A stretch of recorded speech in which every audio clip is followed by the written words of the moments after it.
Hello mga ka-chatty! It's nearly 2:30. Ayan.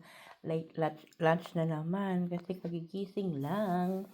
Kasi stayed up ako na the whole night para sa work. And now, my late lunch is kebab. Ito yung, ano ba to? Kebab on salad. Ayan, ito yun. Ito yung version ng shawarma dyan sa Pinas.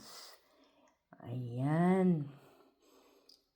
Meron din tayong option nito, kebab on rice. Binili to ng asawa ko.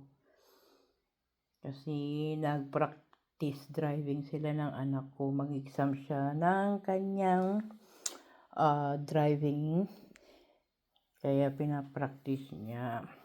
Kasi kailangan na siyang mag-full license. Ayan po mga ka-chatty, lantak na itong kebab with salad.